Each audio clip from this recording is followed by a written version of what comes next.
Office থেকে বাড়ি ফেরার পথে হঠাৎ করেই দুর্বল শরীর নিয়ে রাইয়ের মাথা ঘুরিয়ে দিল। হ্যাঁ বন্ধুরা, ভিডিওতে লাইক দিয়ে দেখতে থাকুন। অফিস ছুটি হওয়ার পর যখন রাই ক্যাব বুক করার জন্য দাঁড়িয়ে থাকে, ঠিক সেই সময়ে হঠাৎ যে দুর্বল শরীর নিয়ে রাইয়ের মাথা ঘোরানো শুরু হয়ে যায়। আর ঠিক সেই সময় রাইকে পড়ার হাত থেকে অনির্বাণ উদ্ধার করে আর বলতে থাকে যে, রাই কী হয়েছে, তোমার দুর্বল লাগছে? তোমাকে আমি বারবার করে বারণ করেছিলাম যে তোমার কিসের এত দরকার ছিল বলো তো, তোমার এত তাড়াহুড়া কিসের? তুমি যথেষ্ট পরিমাণ এখনও দুর্বল, এত বড় একটা সার্জারি হয়েছে কিন্তু তা সত্ত্বেও তুমি তোমার জেদের মধ্যেই অবশিষ্ট রয়েছো। তুমি একবারও নিজের কথা ভাবলে না? তুমি তোমার পরিবারের দায়ভার সামলাতে গিয়ে নিজের কতটা বিপদ বাঁধিয়ে ফেলছো, তুমি সেটা দেখেছো একবারও? তখন রাই বলতে থাকে যে, অনির্বাণ রিল্যাক্স, তোমার এতটা চিন্তিত হওয়ার কোনো প্রয়োজন নেই, আর আমি আমার নিজেকে সামলে নিতে পারতাম, তোমার আমাকে সহায়তা করার কোনো প্রয়োজন ছিল না। তখন অনির্বাণ বলতে থাকে যে, তুমি যে আমাকে ছাড়া একদমই অসম্পূর্ণ রাই, তুমি সেটা বুঝতে পারো না। তখন এই কথা বলা মাত্র রাই থামিয়ে দেয় অনির্বাণকে আর বলতে থাকে যে, অনির্বাণ যাই বলো না কেন, আমি তোমাকে ছাড়া অসম্পূর্ণ, এই কথাটা মোটেও মুখে এনো না, কারণ আমি চাই না যে আমার ভাগ্য তুমি নির্ধারণ করো, তাই আমার ভালোটা আমাকে বুঝতে দাও।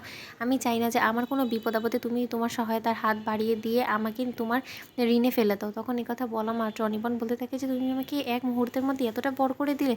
আচ্ছা রাই, আমরা কি আমাদের এই ভাঙা সংসারটাকে আরও একবার জোড়া লাগানোর কথা ভাবতে পারি না? তখন এই কথা বলা মাত্র রাই বলতে থাকে যে, তোমার কি মতলবটা কি বলো তো, তুমি কোন মতলবে এখানে এসেও তখন থেকে অপেক্ষা করছো বলো তো, কি চাওটা কি, তুমি বলো আগে তোমার উদ্দেশ্যটা কি? তখন এই কথা বলা মাত্র অনির্বাণ বলতে থাকে যে, আমার উদ্দেশ্য তো একটাই, যে আমি তোমাকে যে কোনো মূল্যে বাড়ি ফিরিয়ে নিয়ে যেতে চাই। তখন এই কথা বলা মাত্র রাই বলতে থাকে যে, সেটা তো মোটেও সম্ভব না, তোমাকে আমি আগেও বলেছি, এখন কি চাও তুমি আমার থেকে সেটা বলো, আর আমাকে একটু রেহাই দাও, দোহাই তোমার অনির্বাণ প্লিজ।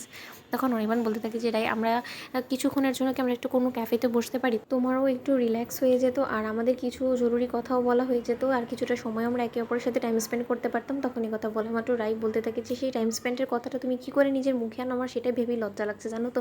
আমি তোমার মতন একটা মানুষের সাথে মোটেও কোনো রেস্টুরেন্টে বসতে চাই না, তুমি আমার অনিচ্ছার বিরুদ্ধে এগুলো কেন করতে চাচ্ছ বলো তো অনির্বাণ।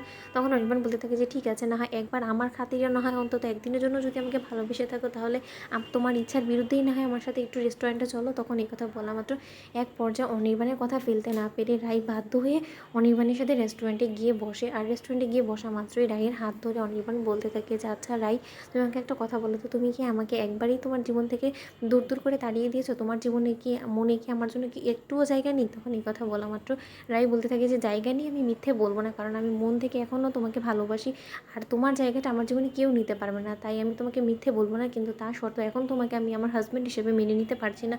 আমি ভেরি ভেরি সরি অনির্বাণ, আর তুমি যদি এই কথাগুলি বারবার করে রিপিট করো, তা সত্ত্বেও আমার আনসারটা বদলে যাবে না। তখন এই কথা বলা মাত্র অনির্বাণ বলতে থাকে যে, ঠিক আছে, আমি এই কথা রিপিট করবো না, কিন্তু তুমি যে এখনও পর্যন্ত তোমার বাড়িতেই পড়ে আছো, তুমি আমার বাড়িতে কবে ফিরবে সেটা নিয়ে নিশ্চয়ই তুমি ভেবেছো। তখন এই কথা বলা মাত্র রাই বলতে থাকে, সেটাতে আরও অনেক দেরি আছে, এখন নয়। তো বন্ধুরা, ভিডিওটি ভালো লেগে থাকলে লাইক এবং শেয়ার করে সাবস্ক্রাইব করতে ভুলো না।